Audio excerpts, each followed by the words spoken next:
All right, so good morning or good afternoon, depending on where you're joining us from, everyone. My name is Jesse Hildebrand, and I am with Exploring by the Seat of Your Pants.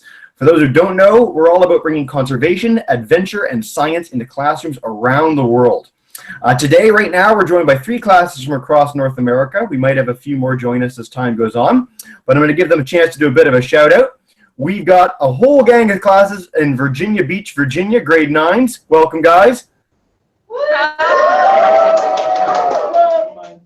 We've got Mrs. Hans's class, grade 7 from Austin, Texas. There's one kid who's excited. That's good. Yes. And then we've got Mrs. Liu's, grade 5 from San Jose in California. Very high pitch. I love it. All right. Of course, the reason you guys are all here today is for our amazing speaker. We're joined live by Jill Heinerth, fresh one day before another expedition, of course. She has been to places that have been visited by fewer people than the moon. Her explorations have taken her all over the world to conflict zones, under ice caps, all sorts of neat stuff.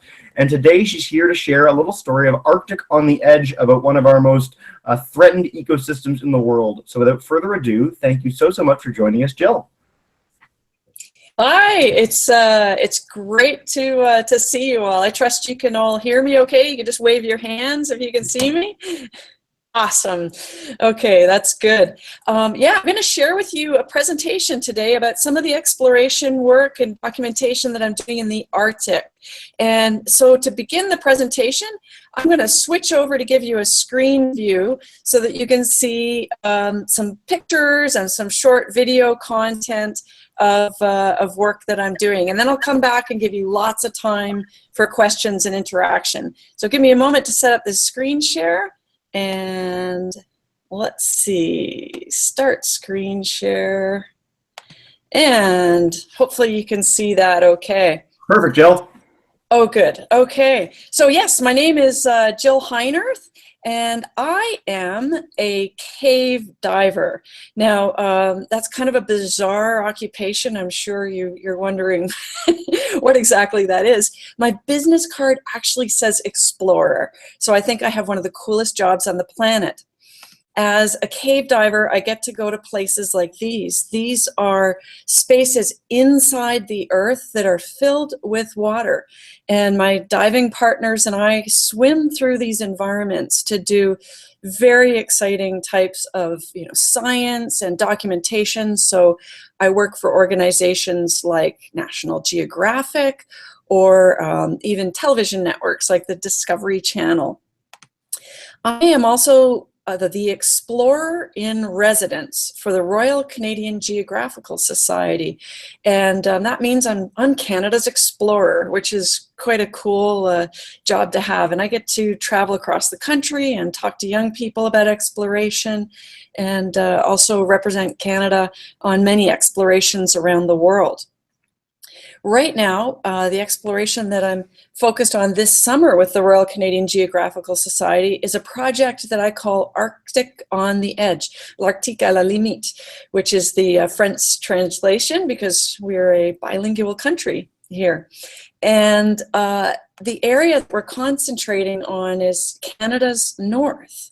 And from this map, you can see that great big island, which is Greenland, the largest island in the world, and a little town there called Kangerlussuaq. And then you can see the next biggest island, Baffin Island, which is about the 5th largest island in the world. And you can see a town there called Pond Inlet. And I'm going to come back to some of these locations in a moment. But first, I'm going to see if I can show you just a very short video preview of what I'm doing. So I'll hit play, and hopefully that comes through all right. One thing I love about Canada is the seasons, the ebb and flow of life, the promise of rest and a reset for growth. Change and transition are constant. In the Arctic, it's even more profound, and today, global climate change means that things are changing faster here than anywhere else on Earth. That's not a good thing. Recently, camping on the sea ice near Baffin Island, I was able to dive on great icebergs frozen in the pack, only to see them break away from the floe edge the following day. Documenting this temporary beauty has been a unique privilege, and learning about adaptation from the people of the North is an experience I will treasure forever.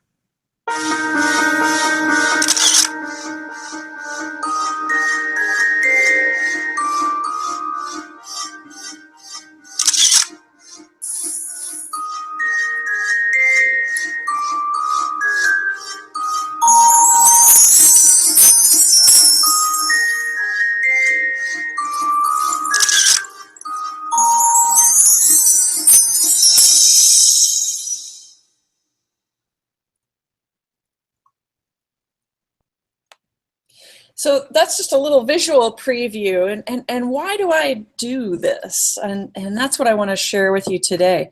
But first, let's talk about where this ice that I'm exploring begins. It begins on the Greenland ice sheet. And this is a huge, huge ice sheet. At least 80% of the surface of Greenland is covered by ice, up to 95%. And it's the second biggest ice body in the world. So Antarctic ice sheet is bigger, and then followed by Greenland. The thickness of the ice there is 2 kilometers, and in some places up to 3 kilometers. And just an amazing volume of ice. If it were all to melt, the global sea level rise would go up 24 feet. We're on. Don't do anything. So you can see Greenland here, covered in ice, and it's a huge, huge extent of ice. So icebergs happen when glaciers, like those found in Greenland, flow downhill towards the ocean. And that massive ice actually flows like fluid, like liquid, and it's driven by its own weight. At the coastline, these big chunks of glaciers float off into the ocean, and that's what we call icebergs. If we look at the global ocean currents, we can see that icebergs that calve away from Greenland actually enter a current that takes them north, and they sort of go in a bit of a circle. So they go north until they kind of get cut off by islands, and then they catch up with a southbound current that brings them back down the side of Baffin Island and then down the Labrador Coast. So they go in a great circle. So the icebergs break away from Greenland and then drift, and then they get locked in sea ice, usually for the winter, and then the following spring everything kind of breaks up and they head south. So the lifespan of a northern hemisphere iceberg, it depends on its size, but about 2 years tends to be how long they last before they completely melt as they drift south. And they can go about 8.5 miles or 14 kilometers a day. Most of these icebergs have melted completely by the time they reach a latitude of 40 degrees, and I'll show you where that is in a moment. So icebergs have drifted as far south as Bermuda, which is kind of crazy to imagine, and they've also drifted far out into the Atlantic off to islands called the Azores, which are kind of in the middle of the Atlantic. So let's look at where the 40th latitude parallel is. And it's way at the bottom of this map, right into the United States. So almost at the bottom of the map, you can see that line that says 40 degrees north. So all the icebergs are pretty well melted by the time they get there. And a lot of them melt by the time they get to 50 degrees north, which is up in Newfoundland that you can see on the right side of the page. So let's look at Greenland first. This is a place called Ilulissat, and this is where a huge amount of ice calves away from Greenland. And you can see it's very rocky there, and in the center of the picture you can see this jumbled mass of ice and this tiny little picnic table with people at it. So a glacier comes down into the bay here, Disco Bay, and it breaks up and calves away and launches off into the ocean in these huge, huge chunks. And you can see what that looks like. And this ice can be extremely old. It's really, really beautiful, and it's really loud in this part of Greenland. It cracks, and you hear booms like explosions and big splashes as the ice calves away. But it's incredibly beautiful. If you're in a boat, sometimes you see things like this. So in a boat just a couple of years ago in Disco Bay, we had to move really slowly because the fog was so thick that we couldn't see what was ahead of us. And then all of a sudden the wind blew a little bit and boom, there's a giant mountain of ice in front of us. And fortunately, we saw that because otherwise if we'd hit it, then we could have been like the Titanic. Ice can be so sharp that it can cut open the hull of a boat. And so in the fog, you have to travel really slow. Now, under the icebergs in a place like Disco Bay, you can see the seafloor is covered with lots of life. So there's stuff growing on the seafloor underneath these icebergs. And sometimes there's things that are kind of caught up in the motion of the icebergs and dragged along with the icebergs, like this algae. Sometimes as we're traveling around Greenland, we see like walls of icebergs, and they almost look like chess pieces to me. Pretty amazing looking. And on these icebergs, there are, things that live, like bird colonies we'll see on icebergs. Sometimes we'll see seals lounging on the icebergs. And they take on all kinds of different shapes and sizes. So here in Greenland, they're drifting north on the Greenland current in the summer and coming around to Baffin Island, which is part of Canada's Arctic. Now, when they get to Baffin Island, they get frozen into the sea ice cover in the wintertime. This is on the very bottom of the picture, a little nub of Baffin Island, and the center of the picture is Bylot Island, just north of Baffin Island. And on the right-hand side of the picture, you can see kind of a line and then a lot of sort of more broken up ice. So the very smooth looking ice that's attached to the land is there for a longer time than the sea ice that's off to the right that gets a lot of pressure from the water below it. And it's chunky because there's all kinds of chunks of Greenland icebergs stuck in it. In the springtime, we start to see the sea ice breaking up. This is flying over top of the sea ice in Baffin Island in June as it's breaking up. But close to the islands, like in between Bylot Island and Baffin Island, we see that the ice is very smooth and solid. This part of the ice that's frozen in the wintertime, the local Inuit people call this the land. So you'll see mountains in the picture too, but they call the ice the land because the ice is where they and their families go out to hunt. So this past year, it took until the middle of February for that sea ice to get firm enough and thick enough for them to be able to travel and hunt. And then by March, it was already starting to melt again and break up and fully break up in July. So this is one of my friends, an Inuit elder named Shiati Tagak, and he's out here on the land and was teaching me a lot about their traditional hunting. So why do we care about sea ice? When the Arctic Ocean melts, that sea ice actually releases nutrients and organisms into the water, and that promotes the growth of algae. Algae is a really important thing because it's the base of the food chain that feeds what we call zooplankton, animals, very tiny animals within the ocean. So this is like the engine for everything else in the Arctic Ocean. And sea ice is also habitat. So sea ice is the habitat for polar bears, it's habitat for seals, and also really important to seabirds as well. Another important thing about sea ice is that it's white and it reflects heat back into the atmosphere. And this is something we call the albedo effect. When sea ice melts and we have much larger open water portions of the Arctic Ocean, then the Arctic Ocean starts to absorb heat rather than reflecting it back into the atmosphere. And that contributes to global warming.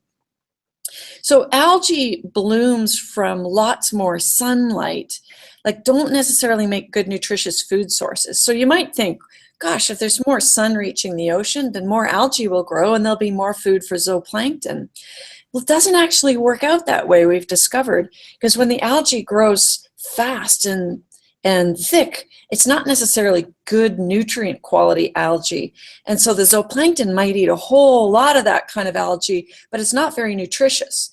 So they might be getting fat and full, but they're not getting nutritious food source. And so the zooplankton can actually feed so much on this poor algae, and they still starve to death.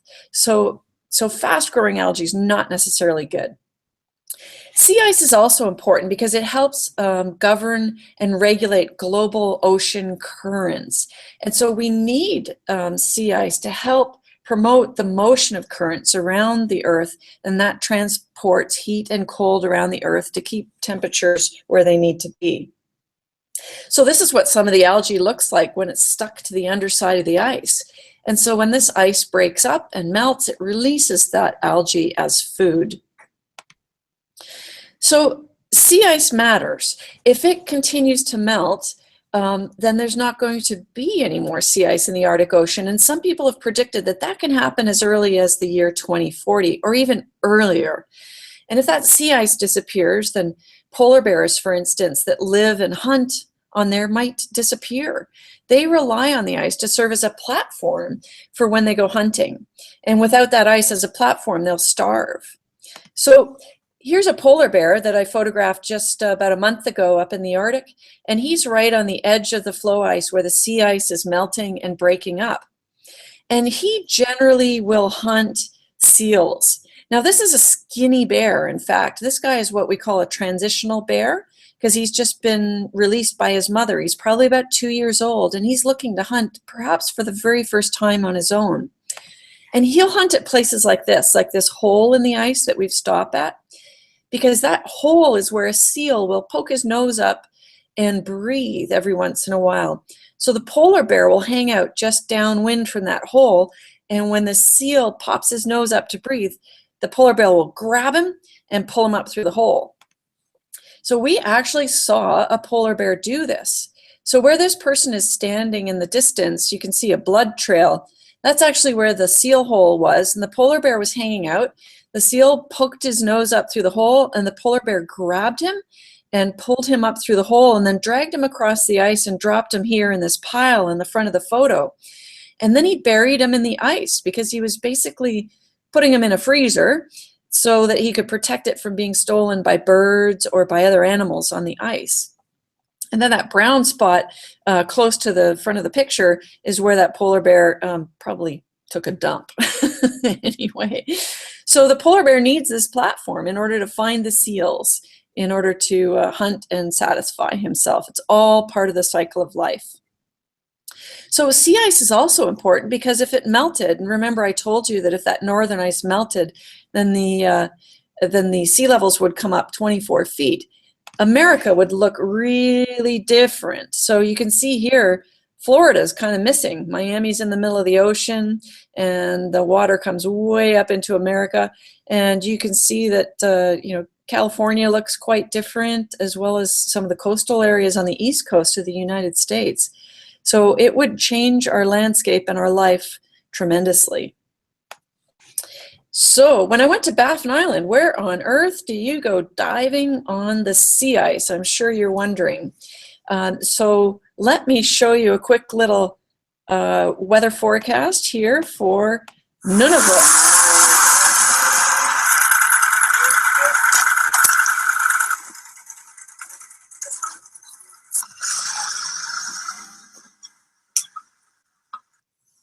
I'm Jill Heinerth, explorer in residence for the Royal Canadian Geographical Society. Today's marine forecast at Baffin Island is slightly lumpy seas with a chance of clearing early and open water at any time. From Nunavut, let's go diving. So here's where we go diving. We go diving on these icebergs that are stuck in the ice.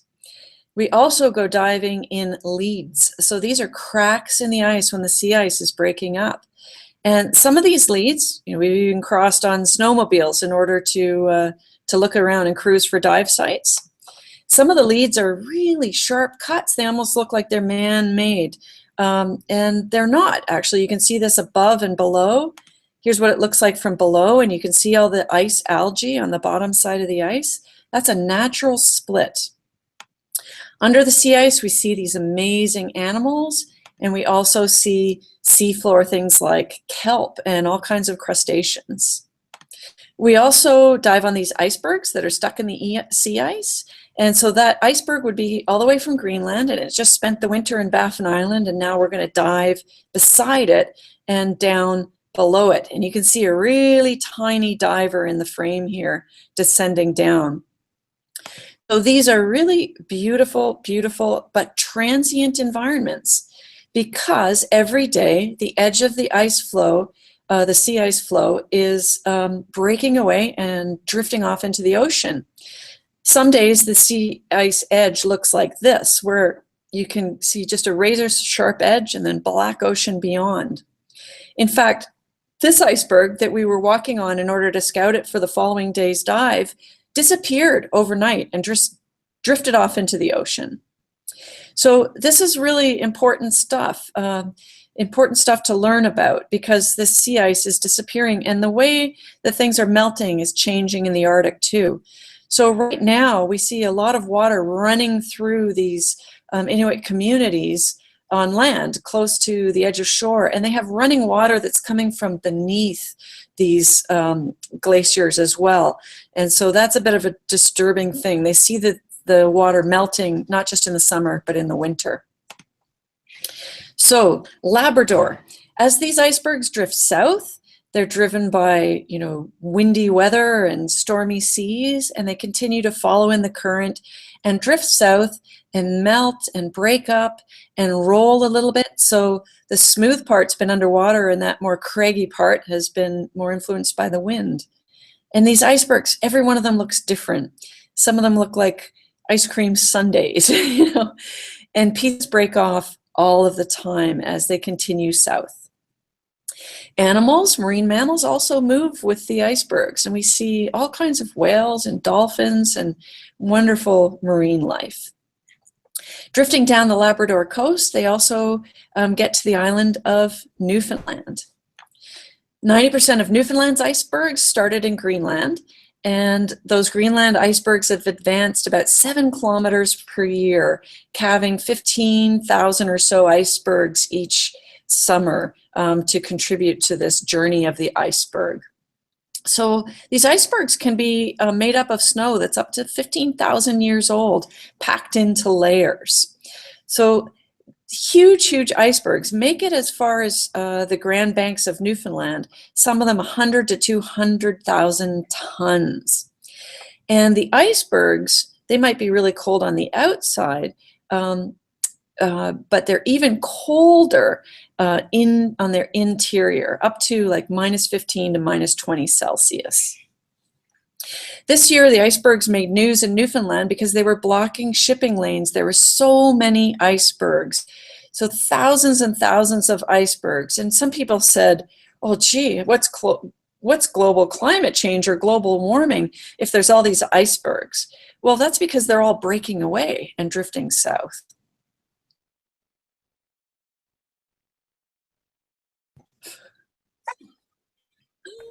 Hello, Jill.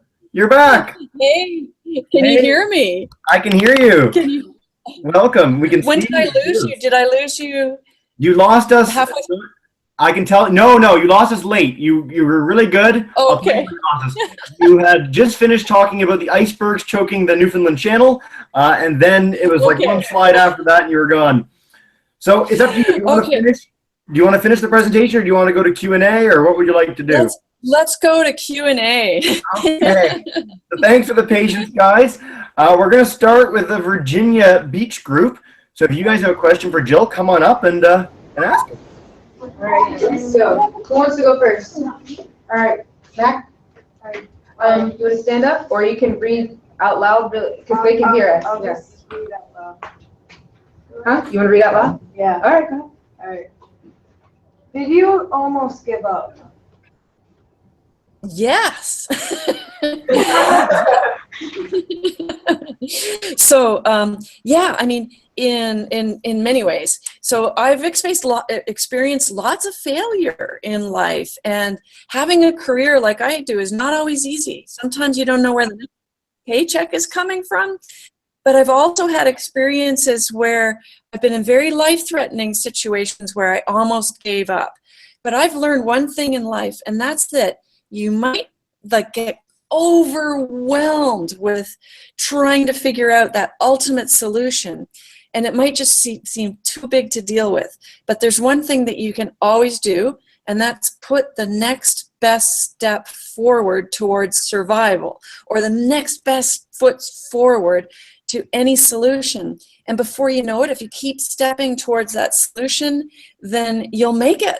And it's the best thing that you can do. So yeah, there's been a lot of challenges in my life, but I'm really glad I just kept working hard.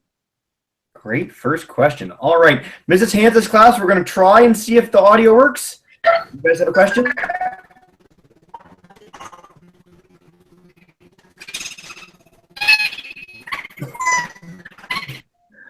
I wish it would. It really comes out really squeaky, like your giant mice. And so, what there's at the chat bar in the top left, blue rectangle. Could you hear them, Jill? No, but maybe they can type a question for us. Yeah, so if you guys want to type a question, I'm going to go to the third class, and then we'll pass that question on. So the top left, blue square, type your question, go for it. In the meantime, Mrs. Class, if you guys have a question, go right ahead. Yeah.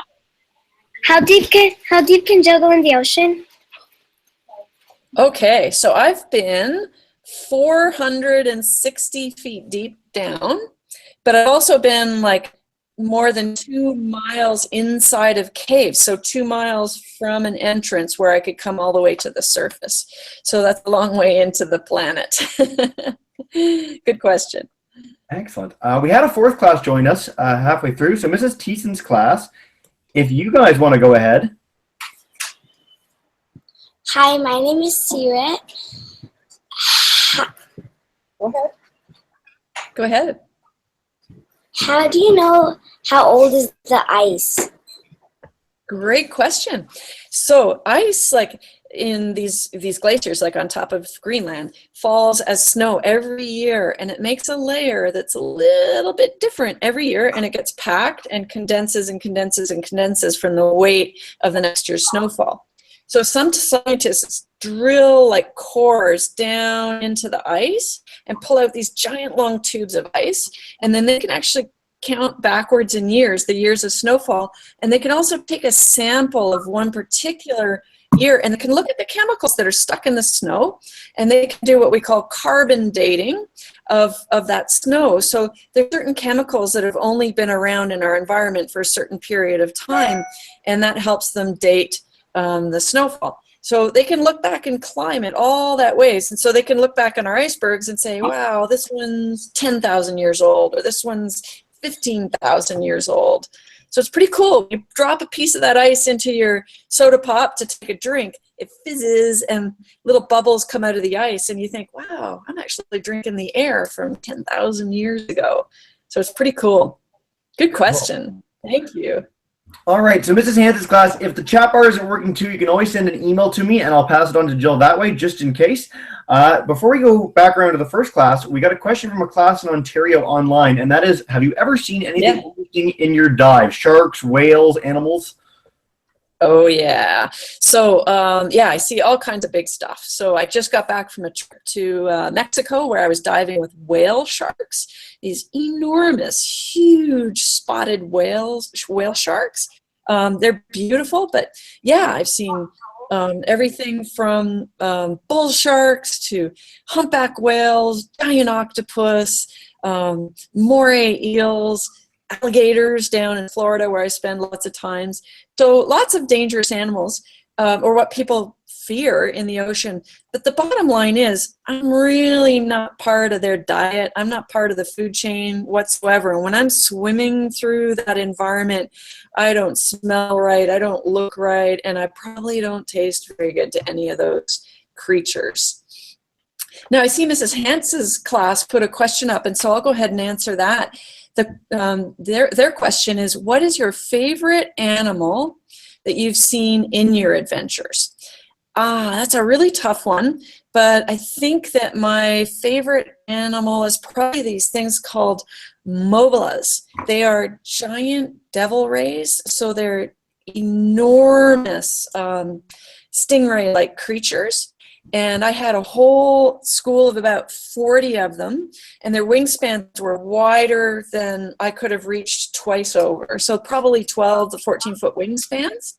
And they all came floating in towards me, and they hovered on top of me when I was diving. And as I exhaled bubbles from my scuba regulator, that we'd hit their bellies, and the mobilists would go, whoo, because it was tickling them. And then they would swim off, and the next one would swim in and take its turn to be tickled. So that was one of the coolest animals I ever saw. So thank you, Mrs. Hance, for your class's question. That's great. Outstanding. All right, so let's head back to Virginia. If you guys have another question, come on up. How long are you away from family? How long am I away from being home, was it? Yeah, I think. Yeah. So I'm away from home a lot, and I guess home is sort of relative. Home is on the road sometimes with my friends, but probably at least 6 months of the year I'm not at, home base, I guess. But that's okay. I get to go, whether it's traveling to a school to talk in a school, or traveling across the country to talk to a big audience, or whether it's going to Greenland, or this year I've also been to, Mexico for cave diving. I've gone to film whale sharks. I've been to the Azores. So many different places all across Canada, from BC to Newfoundland and Baffin Island. So travel's pretty good.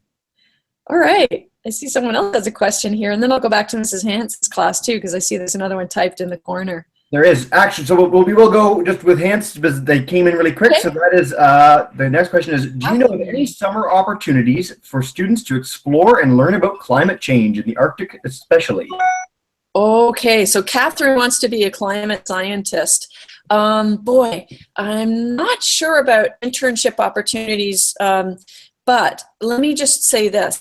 Every opportunity that I ever got in order to practice the career that I have started with volunteering. So Catherine, you're on the right track. I can tell you that there are there's scholarships from the Women Divers Hall of Fame that you should look at, because even for young people, we have some scholarship opportunities and training grant opportunities. And that's just one place. There's, National Geographic has grants for young explorers. So you can even make your own project idea. Like, I want to go to Arctic to study, whatever. And you can ask for a grant as a young explorer for National Geographic. So there are lots of opportunities. Find an expedition, find who the expedition leader is, and write to them and say, is there any way I can come? Because that's how I got most of my opportunities in life. So Catherine, thank you for that message. That's a really, really good question and a really good lesson for everyone to think about volunteering. Excellent. The kid in Mrs. Thiesen's class is just too excited. We have to go. So if you if you have a question. All right. So hi, I'm Crochet. I was wondering how many times you have been underwater. Okay, so I've done more than 7,300 dives. So that's a lot of hours. You can imagine that most people work an average of 2,000 hours per year. So that means that I've had more than, almost 4 years of work time continually underwater. So that's a lot of work hours. So I'm pretty lucky. It's been fun. Great question. That's more dives than these kids have been alive. Days they've been alive. So well done. Keep it up. All right. Mrs. Luge Class, if you got Mrs. Luge Class, if you guys have another question, go right ahead. Yeah. Hi, my name is Aziz. I would like to ask you a question about what would happen if the icebergs that you're talking about that are in the sea. What happens if they both collided? What happens if two collided? Oh, if they collide. So that actually happens a fair bit. When they bump into each other, they crack and they roll.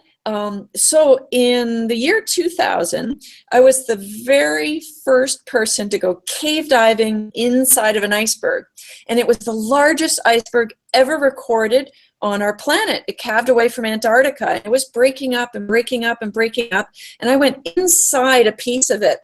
And while I was in there, pieces were breaking away and bumping into each other and cracking. And on one dive, actually a piece broke away and blocked the doorway that I'd gone inside. So they're a completely dynamic environment and really, really dangerous. That was probably one of the most dangerous dives I ever did in my life. Fortunately, I managed to find another way out of that iceberg cave. So icebergs are kind of like ice cubes. Like if you drop an ice cube in a hot drink on a warm day in the summertime, it cracks and it breaks. And so icebergs are just like giant ice cubes. Thanks for your question. Good job. Excellent. Jill, do you have time for one more round of questions? I have as much time as you want. Okay, we'll go through one more then. So back to Virginia. If you guys have a third question, go for it. So, while you're exploring, where do you have? Wait, no. While you're diving, how do you stay warm? And how do you stay warm while you're sleeping too? Yeah, so I wear a dry suit underwater, and so it seals around my neck and around my wrists, and so there's no water that gets into the suit. Now my hands are in these special dry gloves. My face still gets wet, so that's really cold. And I wear these really thick undergarments underneath the dry suit, kind of like a snowmobile suit for anyone that's ever been on a skidoo or a snow machine. Sometimes we also can wear heaters inside that suit that help keep it a little bit warmer, but in all honesty, I'm always a little bit cold. When I travel to the Arctic, I just wear really thick stuff, and sometimes even like beyond really thick technical undergarments, sometimes we have like a wolf fur or wolverine fur ruff on our hood, and that's because it actually sort of sheds ice. It doesn't get wet, you know, and it keeps this little bubble of warm air close to our face when it's really, really cold in the Arctic. So great question. There's another one here from Kelvin. Shall I go ahead and answer that one? Yeah. So Kelvin has typed in a question. He says, have you ever gotten lost while diving? Sure.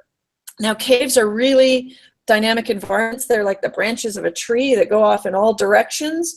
And what we do is we run a guideline through the cave. So a piece of string, so that we can find ourselves out by holding onto that string and following it all the way to the entrance.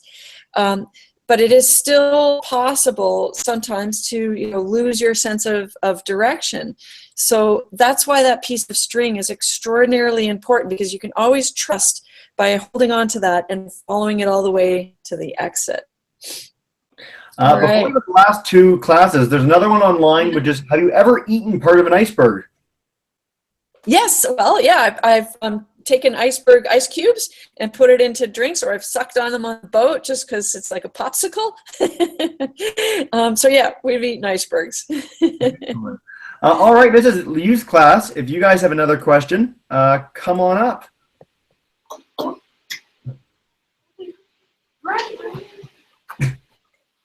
How many bears are on the Earth? How many bears was that? How many bears? Okay. Can you repeat the question? Is it how many bears has she seen, or how many bears are there? What do you? How many bears are there? Oh, how many bears are there? I'm not too sure actually what the remaining population of polar bears is, but they are endangered, and they're really under threat from these global climate changes and difficulty finding food. So I was really happy that transient bear that I showed you a picture of earlier, the really skinny one, the day that we saw him, we were very, very concerned. He was actually hunting us, and we had to scare him away with our snowmobiles. But that night we watched him catch 2 seals, and so I think he's a good hunter, and that means he was going to make it. And I hope that some of our other bears learn to adapt to this changing environment, just like the people of the North have to adapt to this changing environment. All right, and then I know we could go all day, but we'll end it with one more question from Mrs. Thiesen's class. So go right ahead. How long does one adventure take? Oh, okay. So each expedition is a little bit different. So it might be like when I'm out in the field, it might be as short as a couple of weeks, but it could be as long as several months. But the planning and then the execution and then the work I have to do afterwards can take 1 or 2 years of focus. But sometimes I have lots of different expeditions all in the planning and execution at the same time, and that keeps me really busy. So this next project, I'll be back out in the field for another 3 weeks, but it's part of a larger project where I've been in and out of the field several times this summer. Outstanding. All right, so for the classes, what we do at the end of every hangout is I'm going to demute all of your microphones. So Virginia, we've got Mrs. Hans's class, Mrs. Liu's class, and then Mrs. Teason's class. If you guys want to say a big thank you with me to Jill. So thank you, Jill.